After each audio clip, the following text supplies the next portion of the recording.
Capítulo 5. Depois da graça recebida no Natal, 1886-1887. Uma corrida de gigante.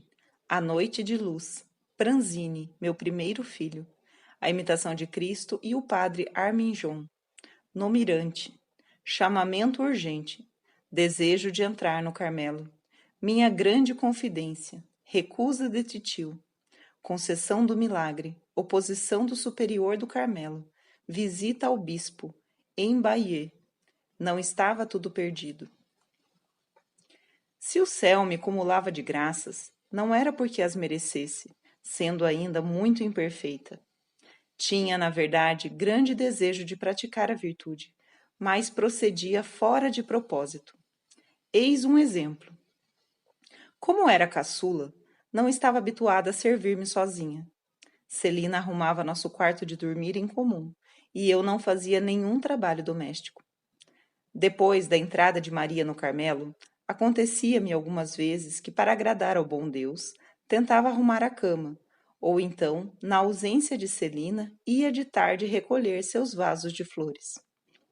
Como disse, fazia tais coisas unicamente por amor do bom Deus, e por isso não deveria contar com o agradecimento das criaturas. Mas, infelizmente, não era o que se dava. Se Celina, por desgraça, não aparentava estar feliz e surpresa com meus pequenos préstimos, eu não ficava satisfeita e fornecia-lhe provas com minhas lágrimas. Tornava-me realmente insuportável por causa de minha extrema sensibilidade. Por esta razão, quando me acontecia causar involuntariamente algum pequeno desgosto a uma pessoa querida, em vez de conter-me e não chorar, agravando a falta, em vez de atenuá-la, chorava como se fosse uma Madalena, e quando começava a consolar-me pela coisa em si mesma, chorava por ter chorado. Eram inúteis todos os raciocínios, e não tinha por onde corrigir o mesquinho defeito. Não sei como acalentava a doce ideia de entrar para o Carmelo, se ainda estava nos coeiros da infância. Foi mister que o bom Deus operasse um pequeno milagre para me fazer crescer de uma vez, e tal milagre se realizou na inolvidável dia de Natal. Nessa noite luminosa que projeta num clarão as delícias da Santíssima Trindade, Jesus, a doce criancinha nascida a 1 hora, mudou a noite de minha alma em torrentes de luz. Nessa noite, quando se fez fraco e sofredor por meu amor, tornou-me forte e corajosa, revestiu-me de sua armadura. Desde aquela abençoada noite, não me deixei vencer em nenhum combate. Pelo contrário, avançava de vitória em vitória e entrava, por assim dizer, numa corrida de gigante. Estancou-se a fonte de minhas lágrimas e só rara e dificilmente se abria dali por diante, vindo a justificar-se a observação que me fora feita. Tanto choras em tua infância que não te sobrarão lágrimas para chorar mais tarde. Em 25 de dezembro de 1886, recebi a graça de sair da infância, numa palavra, a graça de minha conversão completa. Voltávamos da missa da meia-noite, na qual tive a ventura de receber o Deus forte e poderoso. Chegando aos Bussonnet, senti a alegria de ir pegar meus sapatos na lareira.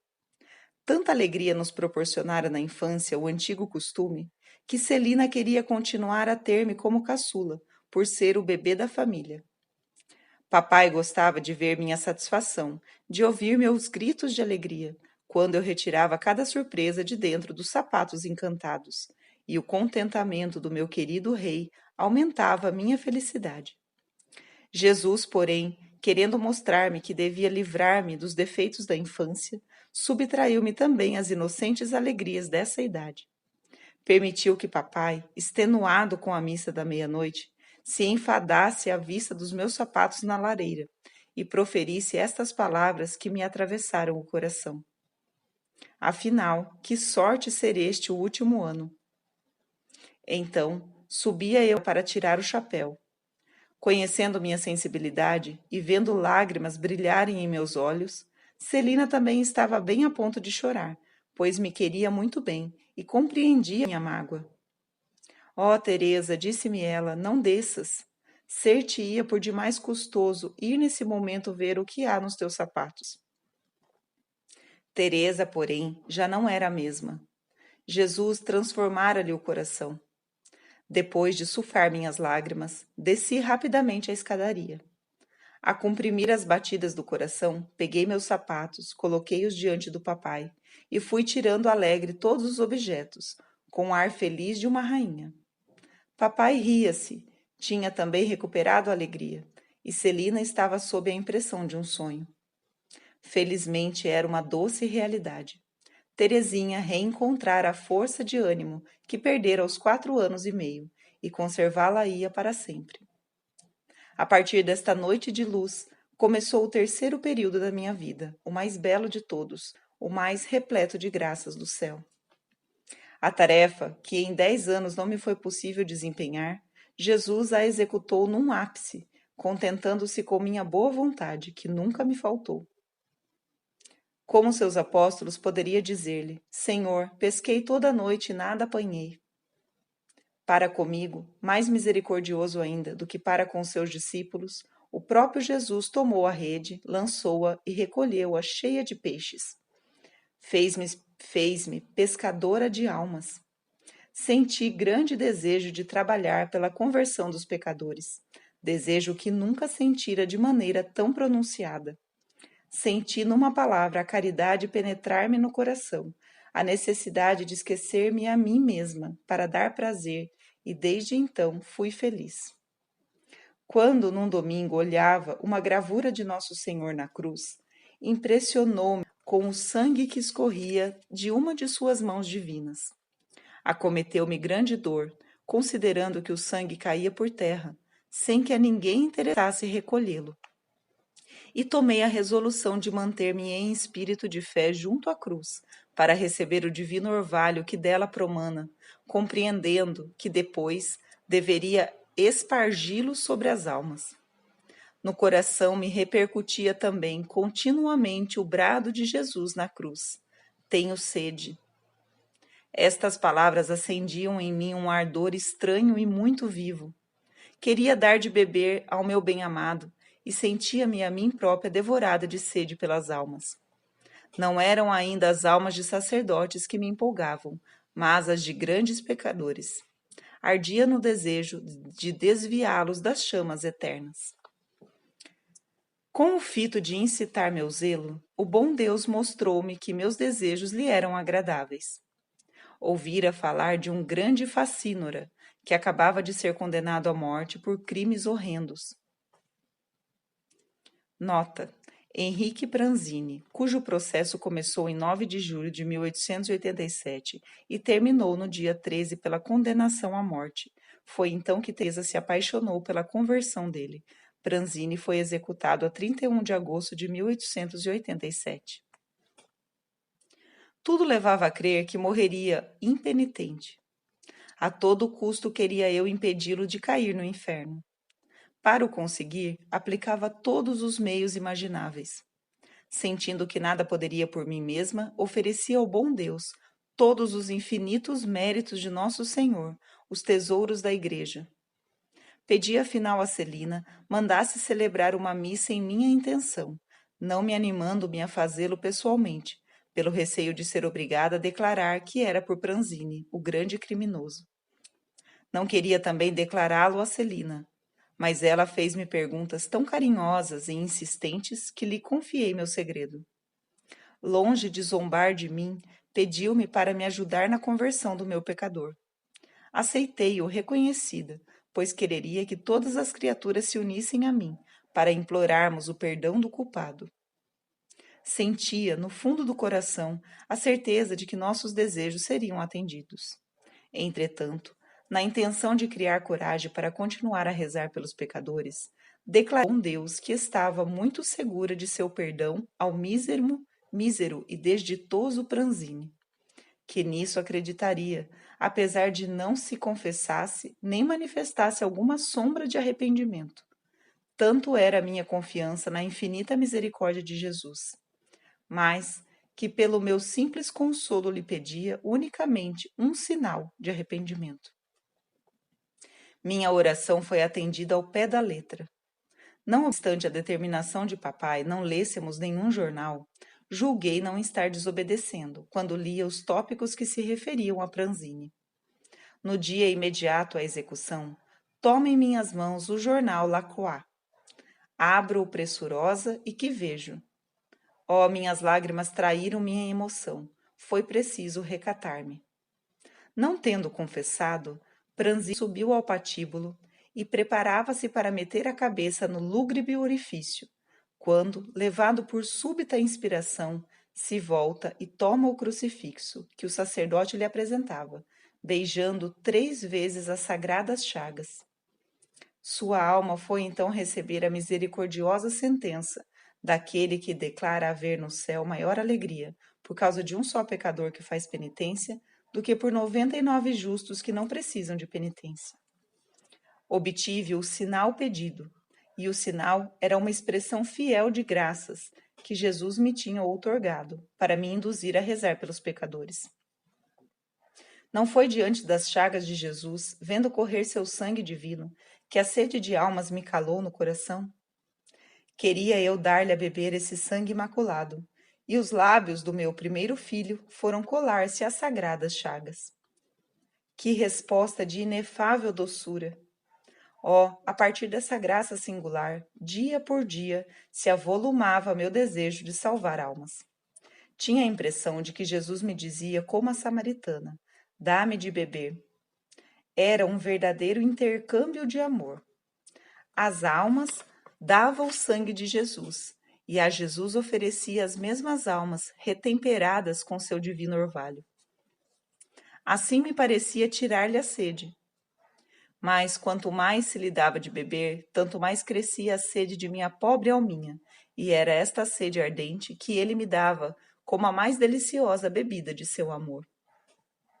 Em pouco tempo, o bom Deus soube fazer-me sair do estreito círculo no qual girava, sem saber como dele sairia.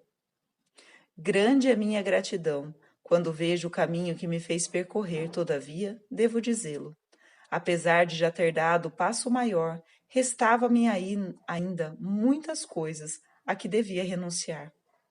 Uma vez desembaraçado de seus escrúpulos e de sua excessiva sensibilidade, meu espírito se desenvolveu.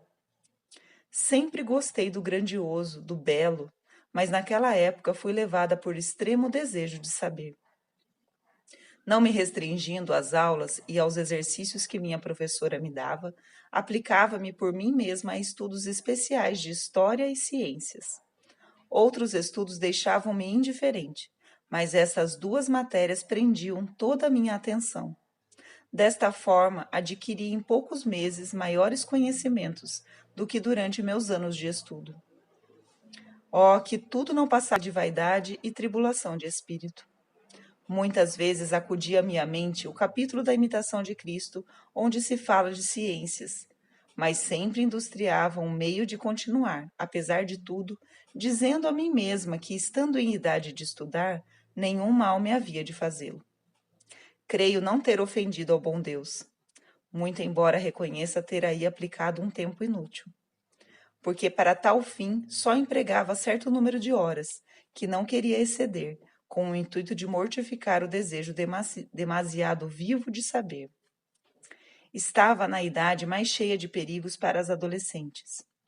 O bom Deus, contudo, fez por mim o que Ezequiel refere em suas profecias. Passando junto a mim, viu Jesus que me chegara o tempo de ser amada, fez aliança comigo e passei a pertencer-lhe como sua.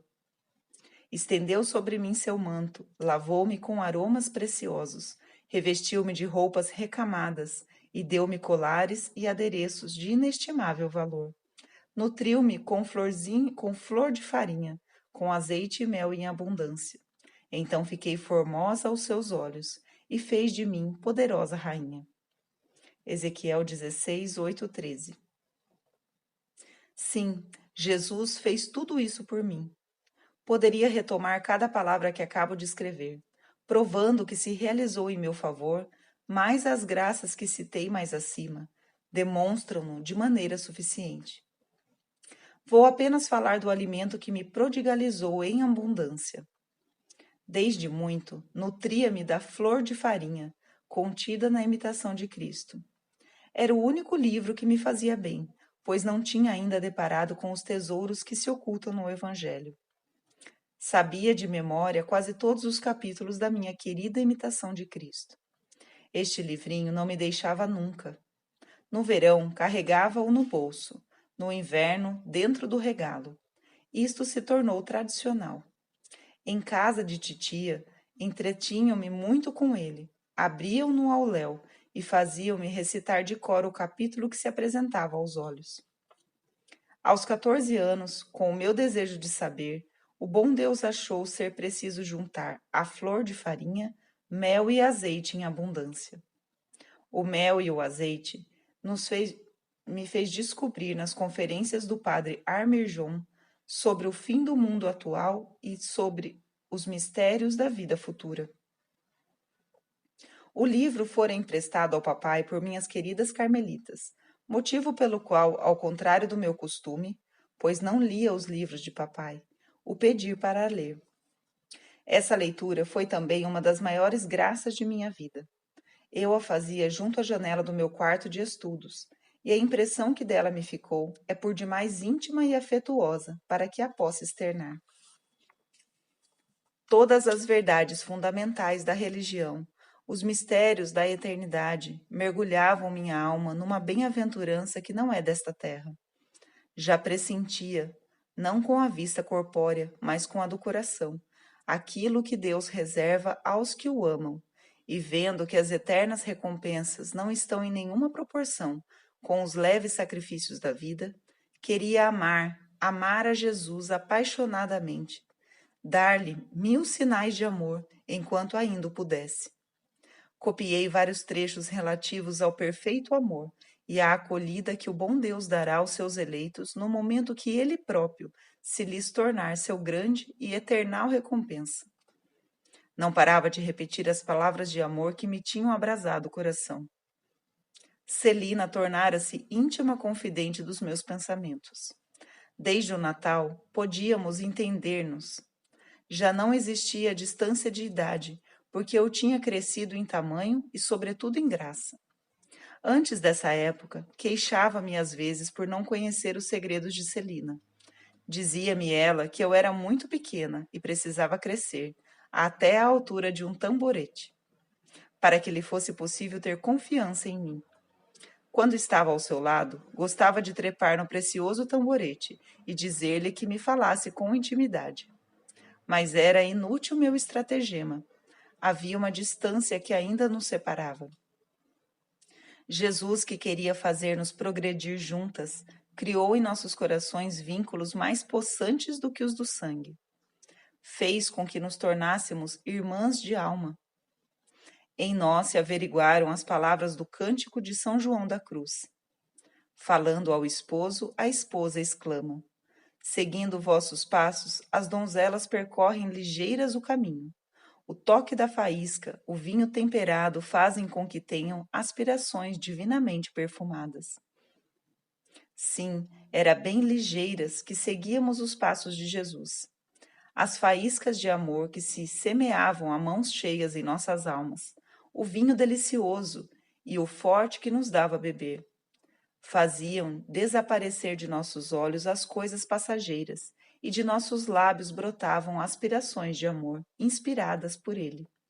Quão doces não eram as conversas que tínhamos todas as noites no mirante. Com um olhar absorto no longínquo, contemplávamos a branca lua que se erguia suavemente por detrás das grandes árvores. Os reflexos prateados que irradiava sobre a natureza adormecida, as brilhantes estrelas que cintilavam no azul profundo do céu, o brando murmúrio da brisa vespertina, que fazia flutuar as nuvens esbranquiçadas. Tudo elevava nossas almas ao céu, ao formoso céu, ainda que do mesmo não contemplássemos senão o puro reverso. Nota: reminiscência de uma poesia de Alfredo Besse de Lars, intitulada O Reverso do Céu. Não sei se estou enganada, mas parece-me que a expansão de nossas almas se assemelhava à de Santa Mônica com seu filho, quando no porto de Ostia ficavam absortos em êxtase, ao contemplarem as maravilhas do Criador. Recebíamos, ao que me parece, graças de categoria tão elevada como as que são concedidas aos grandes santos. Como diz a imitação de Cristo, de vez em quando o bom Deus se comunica no meio de vivo esplendor, ou então se encobre mansamente por debaixo de sombras e figuras. Era de tal maneira que se dignava manifestar-se às nossas almas. Mas, como era diáfano e leve o véu que subtraía Jesus aos nossos olhares, não era possível duvidar. A fé e a esperança já não eram necessárias. O amor fazia-nos encontrar na terra aquele a quem procurávamos. Encontrando-o sozinho, deu-nos ele seu ósculo, para que dali por diante ninguém tivesse motivo de desprezar-nos. Cânticos 8:1. Graças tão grandes não podiam ficar sem frutos. Estes, por sua vez, foram abundantes. A prática da virtude tornou-se-nos suave e natural. No começo, minha fisionomia traía muitas vezes sinal de luta, mas tal reação foi desaparecendo aos poucos, e a renúncia tornou-se mais fácil desde o primeiro instante. Jesus tinha dito: a quem já tem, ser-lhe-á dado, e dado em abundância. Por uma graça recebida com fidelidade, concedia-me grande número de tantas outras. Ele próprio dava-se a mim na santa comunhão, muito mais a miúde do que eu teria coragem de esperar. Como norma, determinara fazer, sem omissão de nenhuma, as comunhões que meu confessor me permitisse, e concordara em que regulasse sua frequência, sem nunca lhe fazer algum pedido. Naquela época, não dispunha da audácia que tenho agora. Não fosse assim, procederia de outra maneira, pois acho muito seguramente que a alma deve revelar ao confessor o atrativo que sente em receber o seu Deus. Não é para ficar no cibório que ele baixa todos os dias do céu. É para encontrar outro céu, que lhe é infinitamente mais estimável do que o primeiro, o céu de nossa alma, feito à sua imagem, templo vivo da adorável Trindade. Vendo meu desejo e a retidão do meu coração, Jesus fez com que meu confessor me autorizasse a fazer a Santa Comunhão 4 vezes por semana no mês de maio, e depois de passado o belo mês, acrescentasse uma 5ª comunhão, todas as vezes que ocorria um dia santo. Ao sair do confessionário, saltavam-me dos olhos lágrimas bem confortantes. Parecia ser o próprio Jesus que queria dar-se a mim, pois eu tinha confessado há pouco tempo e nunca dizia nada acerca de meus íntimos sentimentos.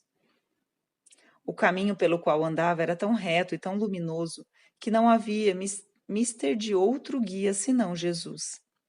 Os diretores espirituais, eu os comparava a espelhos fiéis que refletem Jesus nas almas, achando que, no meu caso, o bom Deus não se valia de nenhuma pessoa intermediária, mas atuava diretamente. Quando um hortelão cerca de cuidados uma fruta que ele quer que amadureça antes do tempo, nunca o faz para deixar pendurada na árvore, mas para a colocar num brilhante serviço de mesa. Era em intenção análoga que Jesus despendia suas graças à sua queridinha. Ele que nos dias de sua vida mortal exclamou num transporte de alegria: Meu Pai, graças vos dou, porque escondestes essas coisas aos sábios e aos prudentes, e as revelastes aos pequeninos. Mateus 11:25. Queria fazer brilhar em mim a sua misericórdia. Por ser eu pequena e fraca, ele rebaixou-se até mim, iniciou-me secretamente em assuntos do seu amor. Ah, se os entendidos que passaram a vida a estudar viessem examinar-me, certamente ficariam admirados de verem uma menina de 14 anos alcançar os segredos da perfeição, segredos que toda a sua ciência não lhes pode desvendar, pois que para os possuir é preciso ser pobre de espírito. Como o diz São João da Cruz em seu cântico, não tinha nem guia nem luz, fora aquela que refugia em meu coração. Mais segura do que a do meio-dia, Esta luz guiava-me para onde me aguardava aquele que perfeitamente me conhece. Esse lugar era o Carmelo. Antes de repousar à sombra daquele que eu desejava, tinha que passar por muitas provações. Mas o chamado divino era tão premente que, se me fora preciso atravessar pelas chamas, tê-lo-ia feito para me conservar fiel a Jesus. Para me encorajar em minha vocação, só encontrei uma única alma, e esta foi a minha querida mãe. Meu coração encontrou no seu um eco fiel, e sem ela não teria, por certo, chegado à praia abençoada que há 5 anos a acolhera, em seu solo impregnado de celestial orvalho. Sim, há 5 anos que estava longe de vós, minha querida mãe, julgava ter-vos perdido. Mas na hora da provação, foi vossa mão que me indicou o caminho que devia seguir. Tinha necessidade de tal conforto, porque minhas idas ao parlatório do Carmelo se tornavam cada vez mais penosas. Não podia falar do meu desejo de entrar sem me sentir rejeitada. Achando que eu era muito nova, Maria fazia todo o possível para impedir minha entrada. Vós mesma, minha querida mãe, com o intuito de me provar, procuráveis algumas vezes diminuir o meu ardor. Afinal, se não tivera realmente vocação, desistiria já no começo, porque encontrava obstáculos, desde o momento que comecei a responder ao chamado de Jesus. Não quis falar a Celina do meu desejo de entrar tão nova para o Carmelo, e isto me fazia sofrer ainda mais, porque me era difícil ocultar-lhe alguma coisa. Não durou muito o sofrimento. Minha querida irmãzinha logo ficou sabendo de minha determinação. Longe de tentar dissuadir-me, aceitou com admirável coragem o sacrifício que o bom Deus lhe pedia. Para se avaliar quanto era seu alcance, seria preciso conhecer até que ponto éramos unidas. Era, por assim dizer, uma só alma que nos fazia viver. Desde alguns meses levávamos a vida mais fagueira que adolescentes possam sonhar. Ao redor de nós, tudo correspondia aos nossos gostos. Davam-nos a mais ampla liberdade. Acabava por dizer que nossa vida na Terra constituía o ideal de felicidade. Mas mal tivemos tempo de saborear o ideal de felicidade quando já se nos impunha a necessidade de renunciá-lo livremente, e minha querida Celina não teve um instante sequer de revolta. Poderia, entretanto, ter se queixado, pois não era ela que Jesus chamava em primeiro lugar. Tendo a mesma vocação que eu, seria ela quem devia pôr-se a caminho. Mas, como no tempo dos mártires, os que continuavam na prisão davam alegres o ósculo da paz aos irmãos que partiam como primeiros para a luta na arena, enquanto eles próprios se consolavam com a ideia de que talvez ficariam reservados para maiores combates. Assim também Celina deixou sua Teresa ir-se embora, e ficou sozinha para glorioso e cruel combate, ao qual Jesus a destinava como privilegiada do seu amor. Nota: referência à enfermidade do Sr. Martin. Celina tornou-se, portanto, a confidente de minhas lutas e meus sofrimentos, nos quais tomava a mesma parte, como se tratasse de sua própria vocação. De seu lado não tinha que temer oposição, mas não sabia de que me valer para levar a situação ao conhecimento de papai. Como dizia-lhe que ficaria com sua rainha, a ele que acabava de sacrificar suas 3 filhas mais velhas. Oh, por quantas lutas íntimas não tive que passar antes de sentir ânimo de lhe falar. No entanto, era forçoso decidir-me. Ia completar 14 anos e meio, e 6 meses apenas nos distanciavam da linda noite de Natal, em que tomara a resolução de entrar à mesma hora em que 1 ano antes tinha recebido minha graça. Para fazer minha grande confidência, escolhi o dia de Pentecostes. Supliquei o dia inteiro aos santos apóstolos intercedessem por mim e me inspirassem as palavras que ia falar. Não eram eles, com efeito, que deviam ajudar a tímida criança que Deus destinava a tornar-se apóstola dos apóstolos, mediante a oração e o sacrifício? Não foi senão de tarde, quando voltamos de vésperas, que encontrei a oportunidade de falar ao meu querido paizinho. Ele fora sentar-se à beira da cisterna, onde contemplava de mãos postas as maravilhas da natureza. O sol, cujos reflexos tinha esmaecido, dourava o pico das grandes árvores, nas quais os passarinhos gorjeavam sua oração da noite. O belo rosto de papai tinha uma expressão celestial. Eu percebia que a paz lhe inundava o coração.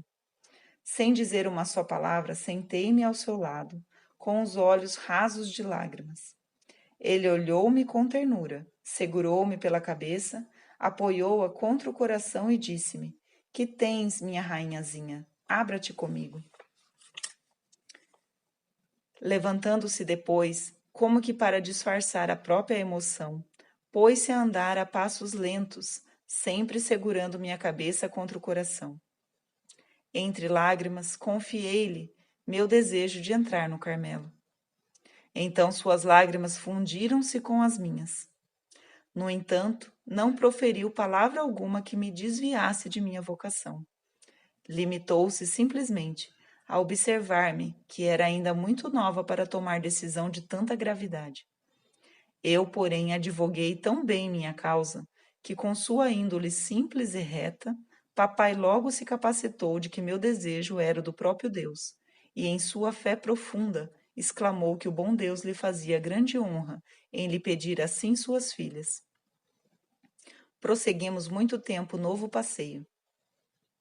Aliviado pela bondade com que meu incomparável pai acolhera minhas confidências, meu coração expandiu-se docemente no seu.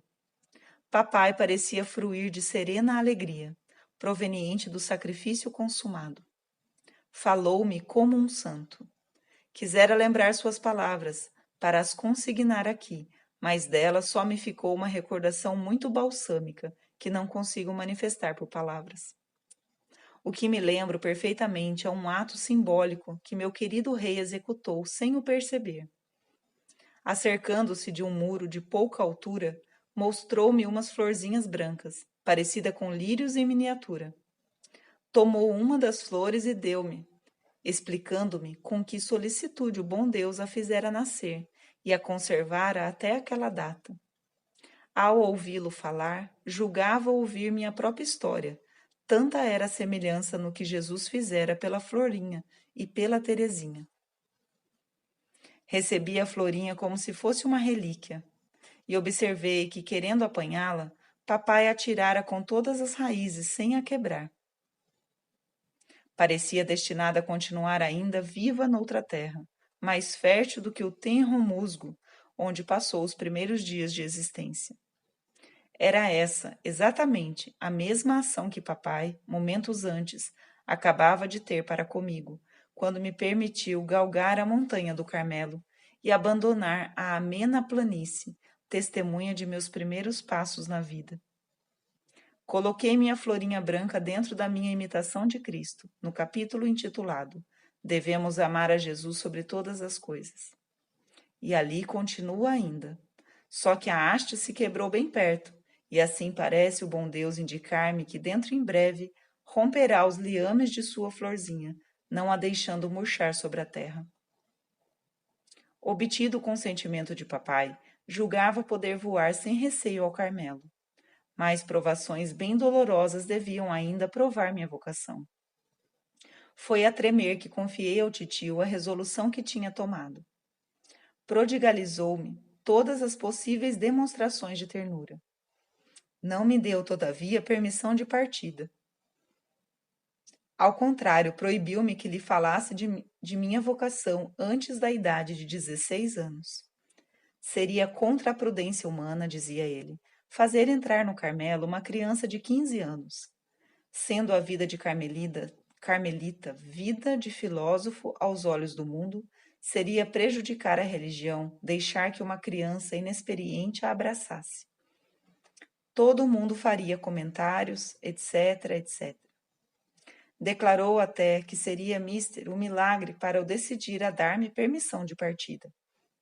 Bem vi que todos os raciocínios seriam inúteis, Por isso me retirei com o coração imerso na mais profunda amargura. Meu único consolo era a oração. Suplicava a Jesus operasse o milagre exigido, pois só a tal preço poderia atender ao seu chamado. Passou-se bom espaço de tempo, antes que me animasse a falar de novo com o titio. Era-me extremamente custoso ir procurá-lo, e de parte dele parecia que já nem pensava em minha vocação. Mais tarde, porém, soube que minha grande tristeza influíra muito nele em meu favor. Antes de fazer despontar em minha alma um raio de esperança, quis o bom Deus enviar-me um martírio muito doloroso, que durou 3 dias.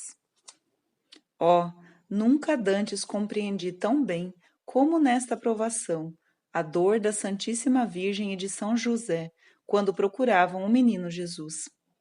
Achava-me num triste deserto, ou antes, minha alma semelhava-se a uma frágil embarcação, entregue, sem piloto, ao capricho das ondas encapeladas.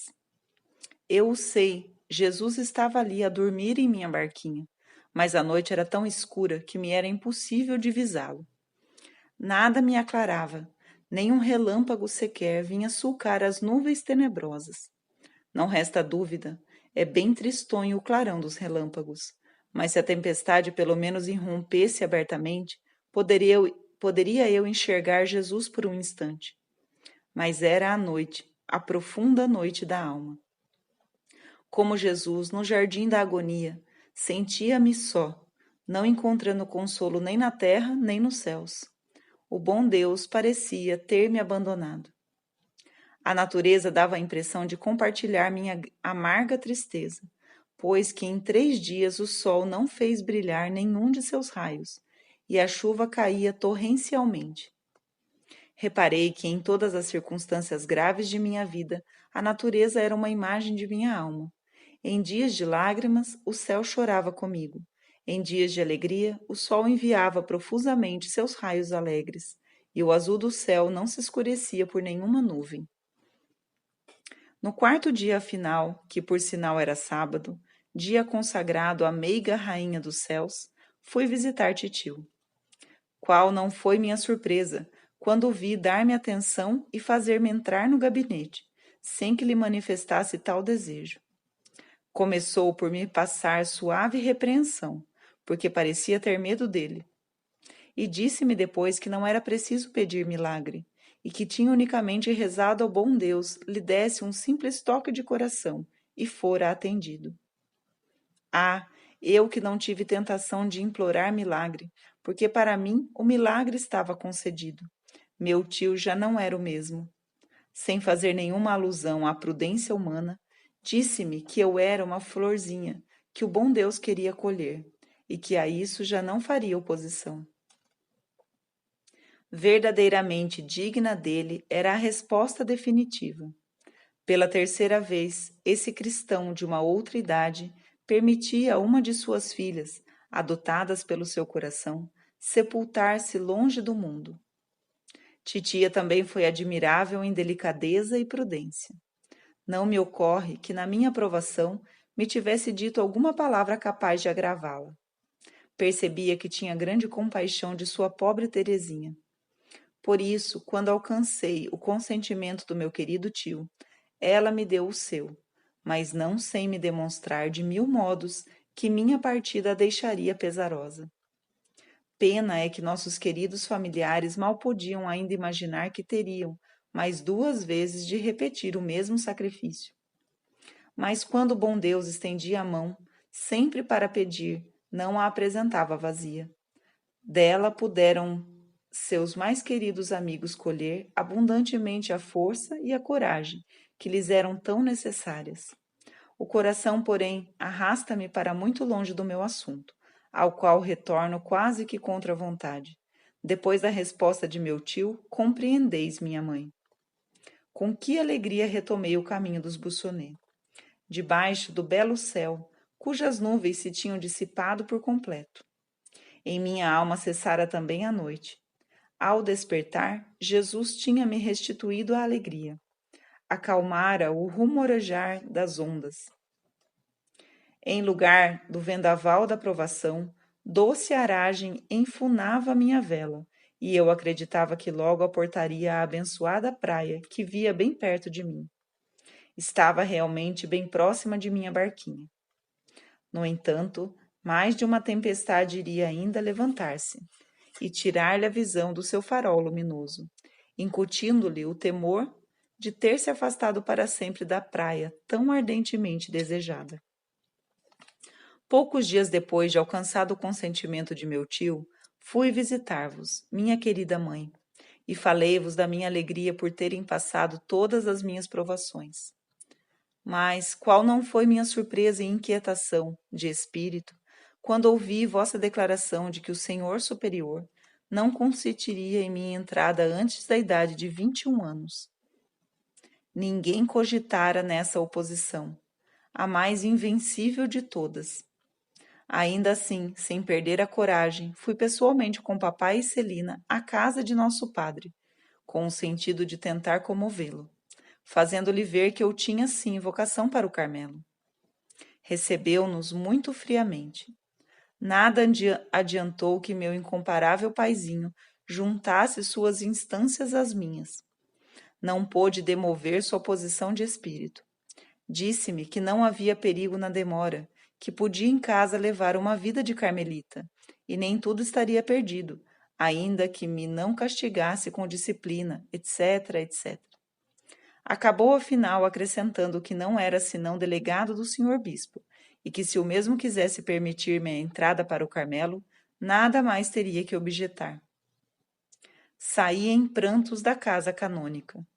Por sorte, ficava escondida debaixo do meu guarda-chuva, pois a chuva caía torrencialmente.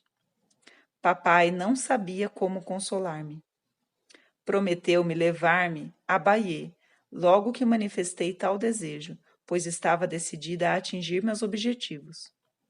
Cheguei a dizer que iria até o Santo Padre, caso o senhor bispo me recusasse a permissão de entrar no Carmelo aos 15 anos. Muitas coisas aconteceram antes de minha viagem a Bayeux. Exteriormente, minha vida parecia inalterada. Estudava, tomava aulas de desenho com Celina e minha habilidosa professora descobria em mim muitas aptidões para a sua arte. Crescia, sobretudo, no amor do bom Deus. Sentia no coração uns frêmitos até então desconhecidos. Tinha, às vezes, verdadeiros transportes de amor.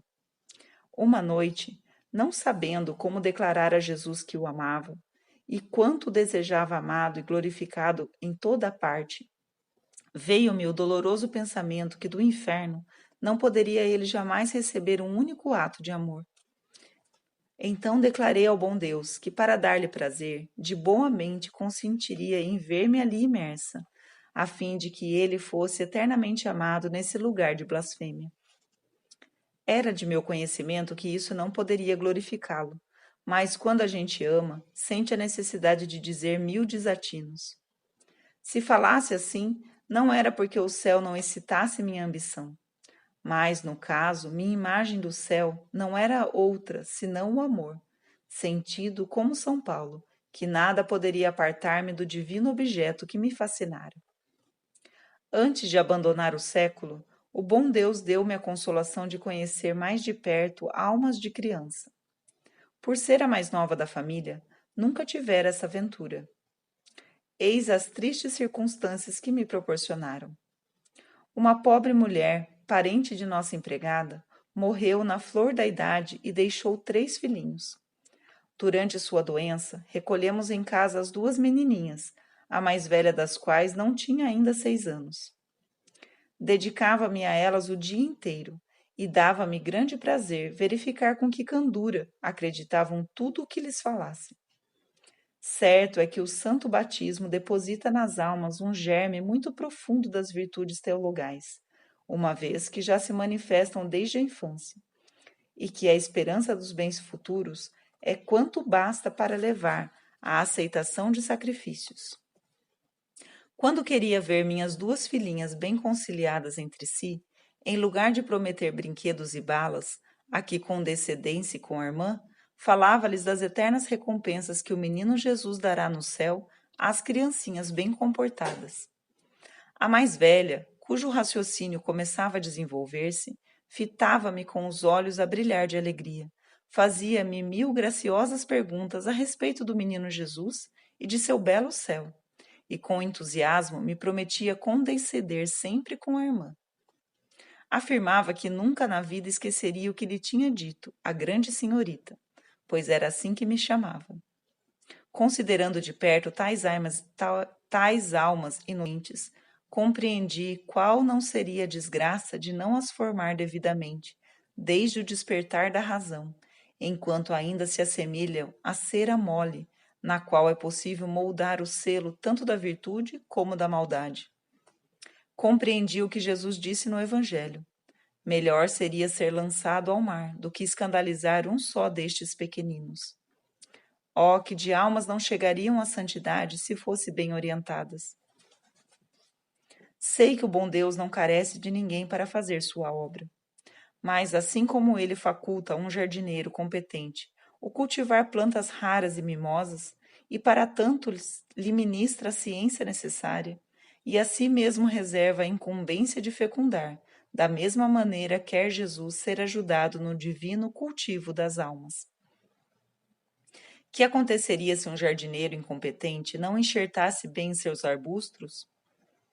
Se não soubesse distinguir a constituição de cada qual e quisesse produzir rosas em pessegueiros?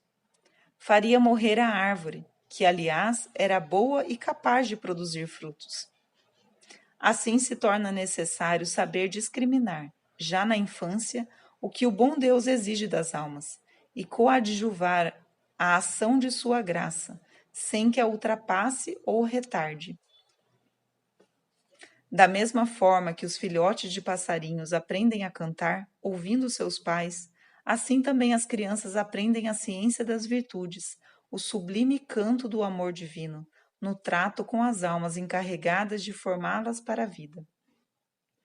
Lembro-me que entre os meus passarinhos havia um canário que era um assombro quando cantava.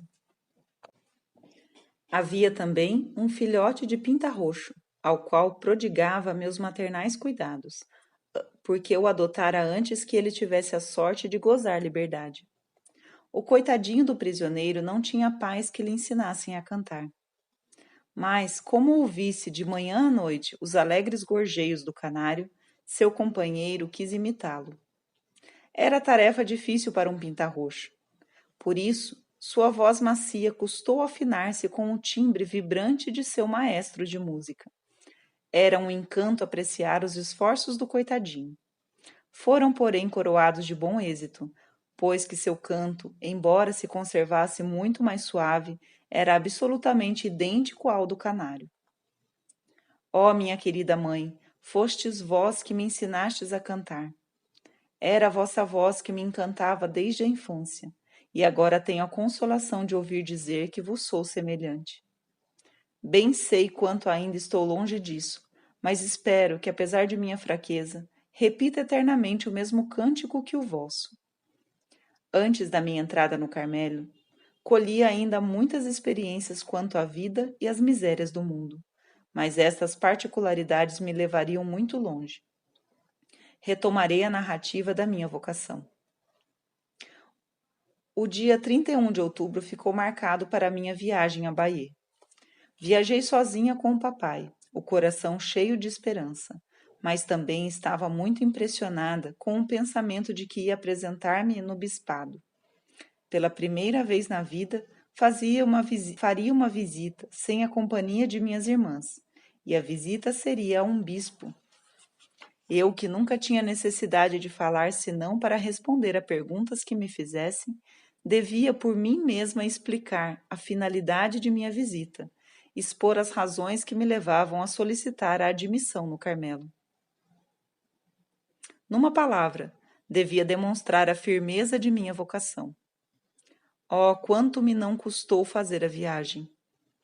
Foi preciso Deus conceder-me uma graça toda especial para que vencesse minha grande timidez. Não deixa de ser muito verdadeiro que o amor jamais encontra impossibilidades, porque para si mesmo crê ser tudo possível e tudo permitido.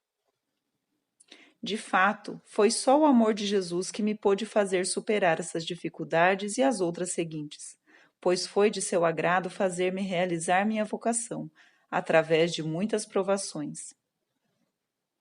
Hoje, que desfruto a solidão do Carmelo, repousando à sombra daquele a quem tanto tinha desejado, acho que adquiri minha felicidade sem muita labuta, e para a sua aquisição estaria disposta a curtir sofrimentos muito maiores, se ainda não a possuíra. Chovia a cântaros quando chegamos a Bahia. Papai, que não queria ver sua rainhazinha entrar no bispado com um belo vestido todo molhado, fê-la subir a um ônibus e levou-a até a catedral. Ali começaram minhas lástimas. O senhor bispo e todo o clero assistiam a um enterro solene. A igreja estava cheia de senhoras em traje de luto, e todos reparavam em mim com meu vestido claro e chapéu branco. Minha vontade era sair da igreja, mas nem podia pensar nisso por causa da chuva, e para minha maior humilhação, o bom Deus permitiu que papai, em sua patriarcal simplicidade, me fizesse avançar até o abissade da catedral. Não querendo magoá-lo, conformei-me de boa vontade e dei oportunidade de ficarem distraídos os bons cidadãos de Bahia, as quais desejaria não tê-los jamais conhecido. Pude, enfim, respirar à vontade, numa capela atrás do altar-mor, onde demorei longo tempo a rezar fervorosamente, enquanto esperava a chuva passar, permitindo-nos a saída. Ao descermos de volta, papai fez-me admirar a beleza da construção. Esta parecia mais ampla quando deserta. No entanto, via-me tomada por um único pensamento, e não podia achar graça em coisa alguma. Fomos procurar diretamente o Monsenhor Reveroni.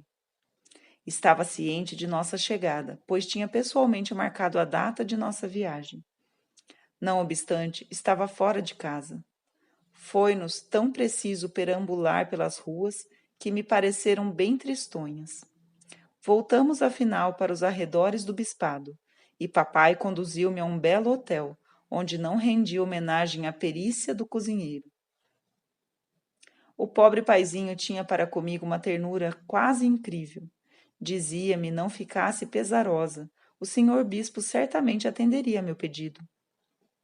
Depois de termos descansado, fomos ter novamente com Monsenhor Reverão, ao mesmo tempo um cavalheiro, mas o vigário-geral pediu-lhe delicadamente que esperasse, e fez-nos entrar como primeiros em seu gabinete. O pobre senhor teve tempo de se aborrecer, pois a visita foi longa.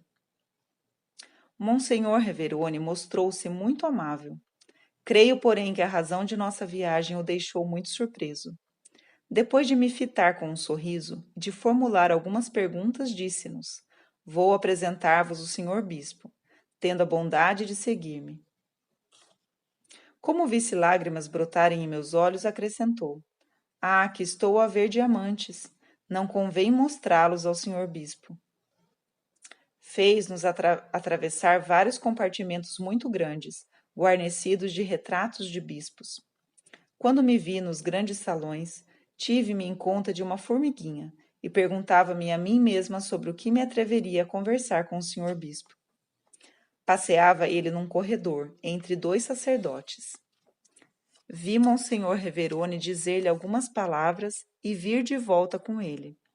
Nós o esperávamos no gabinete, onde estavam colocadas 3 enormes poltronas diante da lareira, na qual crepitava um fogo ardente. Vendo Sua Excelência entrar, papai ajoelhou-se a meu lado para receber a bênção. Depois, o senhor bispo indicou o lugar a papai numa das poltronas e ficou diante dele. Monsenhor Reveroni quis colocar-me na do meio. Recusei-o delicadamente, mas insistiu, dizendo-me que me mostrasse se era capaz de obedecer. Sentei-me imediatamente sem fazer reflexão. Mas fiquei confusa quando o vi tomar uma cadeira, enquanto me afundava numa poltrona, na qual 4 iguais a mim ficariam à vontade. Mais à vontade do que eu, pois estava longe de sentir-me assim. Esperava que papai falasse, mas ele declarou-me que eu mesma devia explicar a finalidade de nossa visita. Fi-lo com a maior eloquência possível. Sua Excelência, entretanto, habituado com eloquência, não parecia muito abalado com minhas razões. Em lugar delas, mais útil me seria uma palavra do Padre Superior. Infelizmente não a tinha, e a oposição dele não intercedia de modo algum em meu favor. Perguntou-me o senhor bispo se havia muito tempo que desejava entrar para o Carmelo. Oh, sim, senhor bispo, há muito tempo. Vejamos, replicou a rir Monsenhor Reverone. Não será o caso de poderdes dizer que há 15 anos tendes tal desejo? É verdade, tornei a falar, também sorrindo, mas não se poderá descontar muitos anos, porque a partir do uso da razão desejei tornar-me religiosa. Por sinal que desejei o Carmelo. Tão logo o conheci bem, pois achava que nessa ordem seriam satisfeitas todas as aspirações de minha alma. Não sei, minha mãe, se foram estas precisamente minhas palavras. Creio que o foram, ainda que mal apanhadas, mas afinal o sentido é esse. Julgando agradar papai, o senhor bispo insistiu em que eu continuasse alguns anos em companhia dele. Por isso não foi pouca surpresa e edificação quando o viu tomar partido a meu favor, intercedendo para que obtivesse a permissão de pôr-me a salvo do mundo aos 15 anos de idade. Tudo, porém, foi inútil. Declarou que antes de chegar a uma decisão seria indispensável um entendimento com o superior do Carmelo. Nada poderia escutar que maior sofrimento me causasse, pois conhecia a formal oposição do nosso padre. Por conseguinte, não atendendo à recomendação do Monsenhor Reverone, fiz mais do que mostrar diamantes ao senhor bispo e lhes dei de presente. Bem vi que ficou comovido. Tomando-me pelo pescoço, apoiou minha cabeça ao ombro e fazia-me agrados, como ninguém, ao que parece, jamais os recebera de sua parte. Falou-me que não estava tudo perdido e que ficava muito contente que eu fizesse a viagem a Roma, com o intuito de consolidar minha vocação, e que, em vez de chorar, devia sentir alegria. Acrescentou que, devendo ir a Lisieux na semana seguinte, conversaria a meu respeito com o senhor pároco de Santiago, e que eu, por certo, receberia a resposta dele na Itália. Reconheci que inútil seria continuar com novas insistências. Já não tinha, aliás, nada que dizer, por ter esgotado todos os recursos de minha eloquência. O senhor bispo acompanhou-nos até ao jardim. Papai divertiu-se bastante quando lhe contou que eu mandara fazer penteado alto, a fim de aparentar mais idade. Isso não foi à toa, porque o senhor bispo não se refere à sua filhinha, sem relembrar a história dos cabelos. Monsenhor Reverone fez questão de acompanhar-nos até a extremidade do jardim do bispado. Falou a papai que nunca se vira algo de semelhante. Um pai tão pressuroso em dar sua filha ao bom Deus, como a filha em se oferecer a si mesma. Papai pediu-lhe várias explicações a respeito da peregrinação, entre as quais como seria o traje para comparecer à presença do Santo Padre. Vejo-o ainda virar-se diante do Monsenhor Reverone e perguntar-lhe: estarei bem assim? Dissera também ao senhor bispo que, se ao mesmo tempo não me permitisse entrar para o Carmelo, eu pediria tão graça ao soberano pontífice. Meu querido rei era tão simples em suas palavras e atitudes, mas era também tão bonito. Possuía uma distinção toda espontânea, que terá agradado bastante ao senhor bispo, habituado a ver em redor de si pessoas que conhecem todas as normas de etiqueta dos salões, mas não o rei da França e Navarra em pessoa, com sua rainhazinha. Quando alcancei a rua, minhas lágrimas começaram de novo a correr, não tanto pela minha aflição, como por ver que meu querido paizinho acabava de fazer uma viagem inútil. Ele que se rejubilaria em enviar telegrama ao Carmelo, comunicando resposta favorável do senhor bispo, era obrigado a retornar sem nenhuma. Oh, quanto não padeci! Meu futuro parecia-me destruído para sempre. Quanto mais me aproximava do remate final, tanto mais se complicavam minhas coisas. Minha alma estava imersa na amargura, mas também na paz, porque só buscava a vontade do bom Deus. Assim que cheguei a Lisieux, fui procurar consolo no Carmelo, e encontrei-o junto a vós, minha querida mãe. Oh, nunca esquecerei tudo quanto sofrestes por minha causa.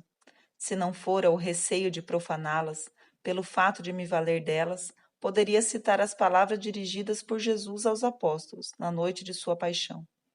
Fostes vós que sempre permanecestes comigo em todas as minhas tribulações. Minhas bem-amadas irmãs também me ofereceram consolações muito afetuosas.